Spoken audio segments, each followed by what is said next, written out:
ሓንቲ ትፈትዋ ጓል ኣንስተይቲ ሃንደበት ክትቆርዓልካ መልእኽትካ ሸለል ክትብሎ ወይ ድማ ክትደርቀካ ከላ እንታይ ይስማዓካ?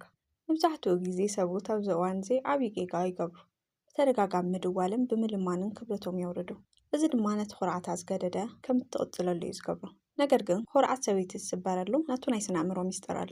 ኣብዚ ቪድዮ እዚ ሓንቲ ጓል ኣንስተይቲ ሸለል እንተኢላትካ ክብርካ ከይቐነስካ ኩርዓታ ሰቢርካ ብፍቕሪ ተንበርኪኻ ትምለሰሉ 7 ወሰንቲ ነገራት ክነግረካ እየ። ቁጥሪ 5-7 ዘለዉ ነጥብታት ሂወትካ ዘስተኻኽሉ ስለ ዝኾኑ ግቡእ ተኸታተል። እታ ቀዳመይትን ማእኸለይትን ስጉምቲ ሓንቲ ጓል ኣንስተይቲ ክትንቀሳቕሰካ ወይ ድማ ክትጨነቐካ ኢላ ሸለል ክትብለካ ከላ ብምሉእ ስቕታ ምምላስ እዩ። መብዛሕትኡ ግዜ ሓንቲ ጓል ቴሌፎንካ ኣፅያ መልእኽትካ ሪኣ ከይመለሰት ክትሓልፎ ወይ ከዓ ብንጹር ክትኮርዓልካ ከላ ንስኻ እንታይ ኢኻ ትገብር? ከም ኩሎም ሰብኡት ተገራጭኻ 2-3 ወይ ከዓ 10 ግዜ ትድውል እንታይ ገይረ እየ? ስለምንታይ ክስቕ ኢልኪ? እንታይ እዩ ፀገምኺ እናበልካ ብመልእኽቲ ተጨንቓ እቲ ዝዓበየን ቀዳማይን ጌጋ እዩ። ክትርድኦ ዘለካ ዓብይ ስነ ኣእምሮኣዊ ሚስጥር ኣሎ። ንሳ ሸለል ክትብለካ ከላ ንስኻ ክትጭነቕ ደድሕሪኣ ክትጎይ ክትልምን ከም እትናደድ ቅድሚ ሕጂ ትፈልጥ ወይ ከዓ ክትገብሮ ትፅበያ።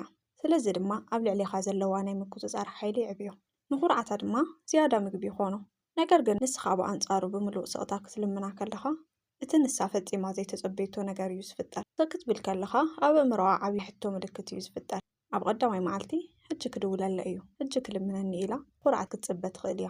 ኣብ ካልኣይ መዓልቲ ግን ንስኻ ምንም መልእኽቲ ክትሰደላ ወይ ምልክት ሂወት ክተርእያ ከለኻ እቲ ናይ ላዕለዋይነት ስምዒታ ክናወፅ ይጅምር። ኣእምሮኣ ብብዙሕ ሕቶታት ክምላእ ይጅምር። እንታይ ኮይኑ እዩ ስቕ ኢሉ? ኣይሓዘነን ድዩ? ወይስ ካሊእ ዝሐሸ ትረኺቡ? ብሓቂ ድዩ ሸለል ኢሉኒ?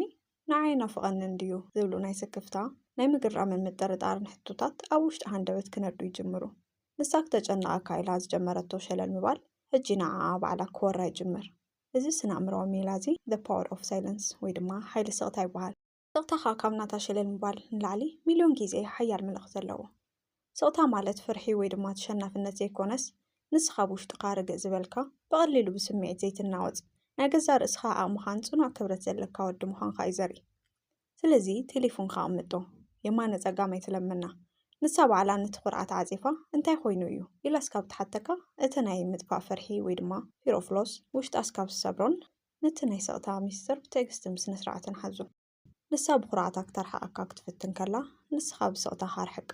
እዚ እቲ ኩርዓታ ፀፍፂፉ ክሰብር ቀዳማይን ዝሓየለን ብልሓት።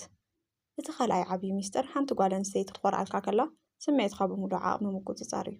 መብዛሕትኡ ግዜ ጓል ኣንስተይቲ ሸለል ክትብለካ ከላ እቲ ዝዓበየ ድሌታ ንስኻ ክትናወፅ ክትናደድ ወይ ብቁጣዕ ክትነድድ ምርኣይ እዩ። ስለምንታይ? ምክንያቱ ቁጣዕኻን ስምዒታዊ ምዃንኻን ንዓኣ ኣብ ልዕሊኻ ሓይሊ ከም ዘለዋ እዩ ዘረጋግፀላ። ንሕልናኻ ሓደ ነገር ሕተቶ። ንሳ ክትኮርዓልካ ከላ ንስኻ ብሕርቃን ተደፋፊቕካ ስለምንታይ ኢኺ ከምዚ ትገብሪ? እንታይ እዩ ፀገምኪ?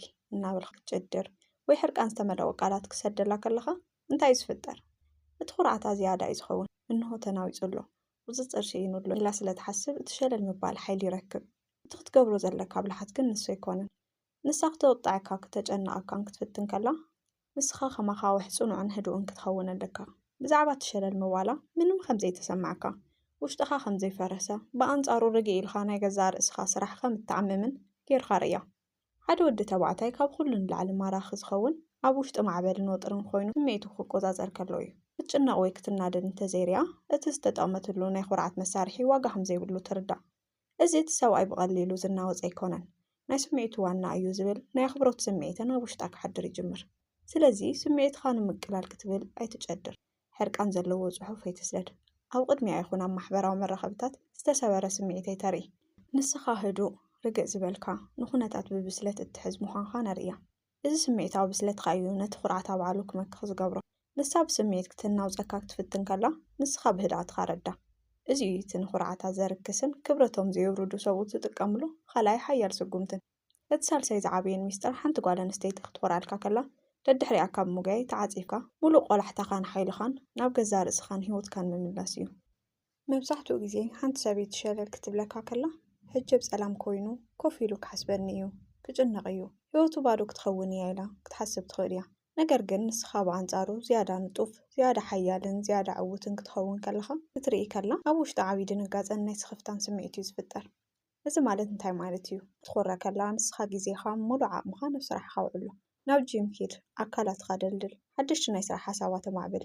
ወይ ድማ ምስቶም ነዊሕ ግዜ ዘይተራኸብካዮም ናይ ቀረባ ኣዕሩኽትኻ ጽቡቕ ግዜ ይሕልፍ። ህይወትካ ብምኽንያት እቲ ናታሸለል ምባል ከም ዘይቆመ ብኣንጻሩ ዝያዳ ብርሃንን ዕቤትን ከም ዝተመልአ ብተግባር እያ። ሓንቲ ጓል ኣንስተይቲ ንሓደ ወዲ ንጡፍ ዕላማን ዘለዎ ኮይኑ ክትሪኦ ከላ እቲ ስነ-ኣእምሮኣዊ ናይ ምጥፋእ ፍርሒ ኣብ ውሽጣ ብህርፋን ክዓቢ ይጅምር። እዚ ሰብኣይ እዚ ባዕሉ ዝተመልአ እዩ፣ እንተዳኣ ሪሒቑዮ ብዘይ በኣይ ክነብር ክዕወትን ይኽእል እዩ ዝብል ሓሳብ ክመጻ ከሎ እቲ ዓብዪ ኮይኑ ዝስምዓ ናይ ኩርዓት መንፈስ ባዕሉ ክስበር ይጅምር። ስለዚ ኣብ ክንዲ ምስልኻ ኣብ ቅድሚያ ትሕስር፣ ንኣእምሮኻን ንኣካላትኻን ዝሃንፁ ተግባራት ግበር። ንሳ ሸለል ክትብለካ ከላ ንስኻ ንነብስኻ ክብርን ዕቋን ሃባ። ንነብስኻ ክትዕብያ ከለኻ ንሳ እውን ክትስዕበካን ነቲ ኩርዓታ ባዕላ ክተወግዶን ትግደድ። ንሳ ብኩርዓታ ህይወትካ ክተጸልም ክትፍትን ከላ ንስኻ ብውልቃዊ ዕቤትካ ርእያ።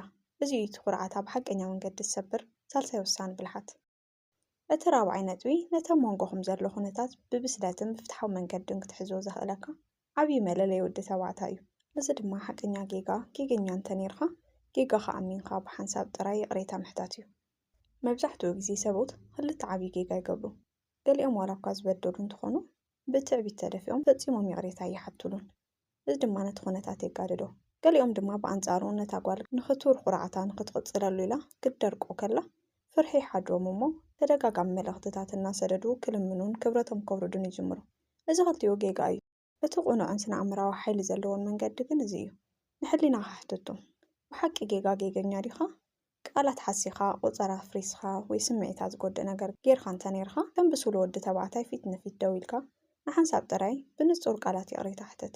ኣብዚ ነገር እዚ ተጋጊ እየ ከውን ኣይነበሮን ይቕሬታ በላ። ነዚ ካብ በልካያ ድሕሪ ሕጂ ግን ካልኣይ ግዜ ኣይትድገሞ። ድሕሪ እቲ ሓንሳብ ዝሓተትካያ ሓቀኛ ይቕሬታ ሙሉእ ብሙሉእ ድሕሪት ተዓፀፍ። ተንቀሳቐሰካ ኢላ ነቲ ይቕሬታኻ ሸለል እንተዳኢላቶ ንስኻ ግን ድሮ ናይ ወዲ ተባዕታይ ግቡኻን ብስለትካ ነርእያ ኢኻ። ድሕሪ ኣናጎይኻ ስለምንታይ ይቕሬታይ ዘይተቐበልክኒ በጀ ከተመለሲ እናብልካ ክትልምን ከለኻ እቲ ይቕሬታኻ ዋጋ ይብሉን። ንሳ ግን እቲ ሓንሳብ ዝተዛረብካዮ ረዚን ቃልን ስቕታኻን ክትርኢ ከላ እዚ ሰብኣይ ዘይጌግኡ ዝኣምን ብሱል እዩ፣ ግን ከዓ ክብረቱ ሕሊፉ ዝህብ ድኹም ኣይኮነን ዝብል ሓያል ኣኽብሮት ኣብ ውሽጢ ይሓድር። ስለዚ ጌጋኻ ብሓንሳብ ብቑዕ ይቕሬታ ሸፍኖ። ካብኡ ንላዕሊ ግን ክብረትካ ንምሕላው ድሩት መስመርካ ሓዝ። ንሳ ባዕላ ነቲ ብስለትካ መዚና ኩርዓታ ክተትሕሎ ትግደድ። ንሳ ብኩርዓታ ክተንበርክኻካ ክትፍትን ከላ ንስኻ ብሓንሳብ ዝግበር ብስለትን ክብረትካ ነርእያ። እዚ እቲ ኩርዓታ ባዕላ ከም ተወግዶ ዝገብራ ራብዓይ ውሳነ ብልሓት። እዚ ሓምሻይ ነጥቢ እዚ ምናልባት ካብ ኩሎም ነጥብታት ዝያዳ ዓቕልን ስርዓትን ዝሓትት ዓብዪ ሚስጥር እዩ። ንዓኣ ድማ ኣይተጨነቃ ግዜ ሃባ። መብዛሕትኡ ግዜ ሓንቲ ጓል ኣንስተይቲ ክትኮርዕ ከላ ኣብ ውሽጣ ዘሎ ስምዒታዊ ማዕበል ንምልላይን ንነብሳ ንምፍታሽን ናይ ባዕላ ግዜን ቦታን የድልያ እዩ። ኣይኮነን ግን ሓደ ወዲ ስለምንታይ ክስቕ ኢልኪ መልስለይ እባ እናበለ መዓልቲ 10 ግዜ እንተደዊልላ እንታይ ዝፍጠር ይመስለካ? ዝያዳ ትረሕቆን ይስልቻን። እቲ ናይ ምስልኻን ቃላትኻን ርዝነት ይሃስስ። እቲ ክትርድኦ ዘለካ ሓቂ ሓደ ሰብ ንዓኻ ክናፍቐካ እንተኮይኑ መጀመርታ ንክናፍቐካ ዘኽእሎ ባዶ ቦታ ወይ ድማ ስእነትካ ከስተማቕር ኣለዎ። ንስኻ ወትሮ ብልብኻ ኩናት እናገበርካ ደድሕሪኣ እናጎያኻ ተጨንቓ ከለኻ ንሳ ክትናፍቐካ ዝኾነሉ ዕድል ተዓፅዎ ኣለኻ። እቲ ኩርዓታ ድማ ናብ ንዕቐት ክቕየር ይኽእል። ስለዚ ቦታ ሃባ። እስካብ እቲ ዝሑል ስምዒታ ዝምለስ፣ ክሳብ እቲ ዝነበራ ቁጥዐ ዝሃስስ። ብፍላይ ኸ ንስኻ ኣብ ሂወታ ዘለካ ዓብዪ ቦታን ክብርን እስካብ እትናፍቆ ፍጹም ዕድል ሃባ። ንቕሓት ዘለዎ ወዲ ተባዕታይ ስምዒቱ ዓጊቱ ቦታ ክህብ ዝኽእል እዩ። ንስኻ ድሕሪት ተዓፂፍካ ግዜ ኢኻ ክትዋ ከለኻ እቲ ኩርዓታ በብቑርብ እናዛረየ ክኸይድ እዩ።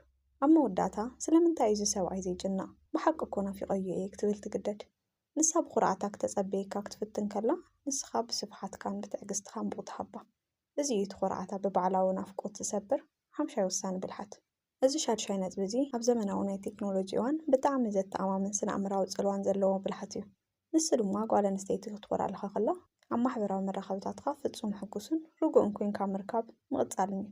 መብዛሕትኡ ግዜ ሓንቲ ጓል ኣንስተይቲ ሸለል ክትብለካ ከላ ቀጻሊ እትከታተሎ ነገር እንተሃለወ ፌስቡክኻ፣ ኢንስታግራምካ ወይ ድማ ቲክቶክካ እዩ። ንሳ እስኪ እንታይ ይፅሕፍ ኣሎ ተሰቢሩ ድዩ ኢላ ክትክልውጥ ትኽእል እያ።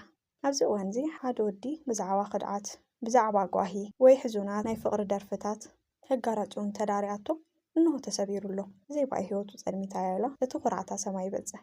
እቲ ክትገብሮ ዘለካ ብልሓት ግን ፍጹም ተቓራኒ እዩ። ኣብ ማሕበራዊ መራኸብታትካ ምንም ዓይነት ናይ ጓሂ ወይ ናይ ሕርቃን ምልክት ኣይተርኢ። ስለዚ ኣብ ማሕበራዊ መራኸብታትካ ጽቡቕ ናይ ሂወትካ ገጽ ጥራይ ተጠቐመሉ። ንሳ ብኩርዓታ ሂወትካ ክተጸልም ክትፍትን ከላ ንስኻ ብፍሽኽታኻን ብዓወትካን መልሰላ። እዚ ነቲ ኩርዓታ ብባዕላዊ ኣእምራዊ ፍርሒ ዝሰብር ሸድሻይ ሓያል ብልሓት። እዚ ሻውዓይ ናይ መወዳእታ ነጥቢ ካብ ኩሉ ንላዕሊ ነዊሕ እዋን ዝጸንሕ ክብርን ፍቕርን ትሃንጸሉ ናይ መወዳእታ መዕፀዊ ሚስጥር እዩ። ንሱ ድማ ሓንቲ ጓል ኣንስተይቲ ክቆርዓልካ ከላ ክብረትኻን ድሩት መስመርካን ፍጹም ኣሕሊፍካ ዘይምሃብ እዩ። መብዛሕትኡ ግዜ ሓደ ወዲ ንሓንቲ ጓል ኣንስተይቲ ክትምልሰሉ ጥራይ ካብ ዘለዎ ህርፋን ተደፋፊኡ ነብሱ ዘሕስርን ክብረቱ ዘውርድን ነገራት ይገብር።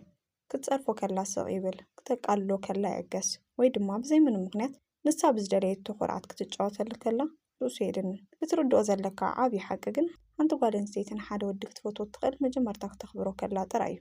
ተኽብረካ ዘይብልካ እንተኮይና ፍቕራ እውን ክህልዎ ይኽእልን እዩ። ሓንቲ ጓል ኣንስተይቲ ንሓደ ወዲ ብሓቂ እተኽብረሉን እትፈርሐሉን ዓብዪ ምክንያት ነብሱ ዘኸብርን ፍሉጥ መስመር ዘለዎ ከምኡውን ክብረቱ ክትንክፍ ከላ ድሕሪት ተዓፂፉ እዚ መስመር እዚ ክሕለፍ የብሉን ክብል ዝኽእል ተባዕታይ ሓይሊ ክህልዎ ከሎ እዩ። ክትምልሰልካ ኢልካ ክብረትካ ኣሕሊፍካ እንተሂብካያ ንሕጂ ክትምልሰልካ ትኽእል ትኸውን። ነገር ግን ንሓዋር ነቲ ናይ ሓቀኛ ሰብኣይነትካ ርዝነት ኣብ ቅድሚኣ ይሃስስ። ስለዚ ንነብስኻ ጽኑዕ ዋጋ ሃባ። ንሳ ብኩርዓታ ክተርሕኣካ ከላ ንስኻ ብኽብረትካ ደው በል። ንስኺ እንተደሊኺ ክትኮርዕ ትኽእል ኢኺ፣ ግን ከዓ ንዓይ ክተቃልለይ ትኽእልን ኢኺ ዝብል ስቕታ ዝተመልኦ ሓያል መልእኽቲ ተርእያ። ንነብስኻ ክተኽብራ ከለኻ ንሳ እውን ክትምልሰካን ክተኽብረካን ነቲ ኩርዓታ ድማ ባዕላ ክተወግዶ ትግደድ። ንሳ ብኩርዓታ ክብረትካ ክትፍትን ከላ ንስኻ ብጽኑዕ ባህሪኻ ርእያ። እዚ እቲ ኩርዓታ ሰቢሩ ንዓኻ ድማ ወትሩ ልዕል ዘበለ ስም ዝበካ ሻውዓይ ውሳነ ብልሓት። ፍቑራት ተኸታተልቲ ሓንቲ ጓል ኣንስተይቲ ክትቆርዕ ወይ ሸለል ክትብለካ ከላ ፍቕሪ ስለ ዘይብላ ጥራይ ዘይኮነስ ስምዒትካ ክትፍትሽ ወይ ድማ ቆላሕትኻ ክትረክብ ኢላ ስለትደሊ እዩ። ነዞም 7 ነገራት ተጠቒምካ ብልሓትኻን ብትዕግስትኻን እንተሒዝካያ ግን እቲ ኩርዓታ ባዕሉ ክመክኽ እዩ። ንዓኻ ዘለዋ ናፍቆትን ኣኽብሮትን ድማ ብዕፅፊ ክውስኽ እዩ። ክብርኻ ከይቐነስካ ንኹነታት ብብስለት መሓዝ መለለይ ሓቀኛ ወዲ ተባዕታይ እዩ። ካብዞም 7 ነጥብታት ንዓኻ ዝያዳ ተስማምዐካ ወይ ኣብ ሂወትካ ዝጠቕመካ የና እዩ ወይስ ዘጋጠመካ ፍሉይ ተመክሮ ኣሎ? ሕጂ ድሕር ከይብልካ ኣብ ኮሜንት ጻሕፈለይ። እዚ ቪድዮ እዚ መሃርን ጠቓምን ኮይኑ እንተረኺብካዮ ነቲ ቪድዮ ላይክ ብምግባር ኣይትረስዕ። ንመጻኢ እውን ከምዚኦም ዝበሉ ናይ ስነ ኣእምሮውን ውልቃውን ዕቤት ሚስጥራት ቀጻሊ ክበጽሑኹም ነዚ ቻናል ሰብስክራይብ ብምግባርን ነታ ናይ ደወል ምልክት ብምጽቃጥን ናይ ወትሩ ተኸታተልቲ ይኹኑ። ስለዝተኸታተልኩምኒ ካብ ልቢ ይቐኒለይ። ኣብ ዝቕፅል ቪድዮ ዝበለጸ ርእስቲ እስካብ ንረኸብ ሰላም ንጠና ንዓኹም።